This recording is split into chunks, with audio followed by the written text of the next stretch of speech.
ફરિયાદીને એમની જ ગાડીમાં, એમની જ ઇનોવા ગાડીમાં એક્સપ્રેસ વેના માધ્યમથી અમદાવાદ સુધી લઈ જાય છે અને તેની પાસેથી એવી માંગણી કરે છે કે તારા જે પણ ધંધા છે અમને ખબર છે, અમે પોલીસમાંથી આવીએ છીએ અને તારો ઉપર ગંભીર ગુનો દાખલ થશે જેવી ધમકી આપીને તેની પાસેથી પૈસાની માંગણી કરે છે. અંતે 4 લાખ રૂપિયાની માંગણી કરે છે અને પરત બરોડા ફરે છે.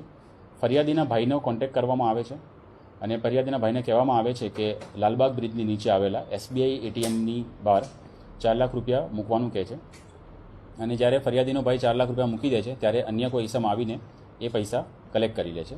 જ્યારે તે અન્ય માંગવામાં આવેલા પૈસા આપવા માટે ફરીથી બરોડા આવે છે ત્યારે તેના ધ્યાનમાં આવે છે કે જે આરોપી દ્વારા આ કૃત્ય કરવામાં આવ્યું હતું, કિડનેપિંગ કરવામાં આવી હતી અને ખંડણી માગવામાં આવી હતી, તે કોણ છે તે બાબતે તેને જાણ થાય છે.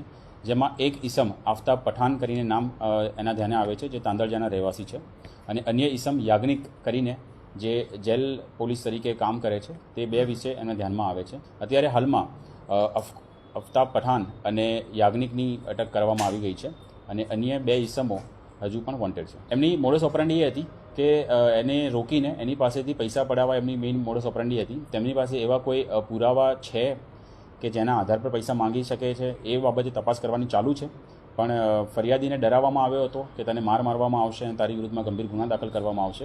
આ રીતે એને ડરાવીને એની પાસેથી પૈસા પડાવવાનો એમનો મેઇન મોડસ ઓપરેન્ડી અત્યારે હાલમાં ધ્યાને આવ્યું છે. યાજ્ઞિક કરીને જે ભાઈ છે તે પોલીસ કર્મી છે, તે બરોડા સેન્ટ્રલ જેલ પોલીસમાં ફરજ બજાવે છે.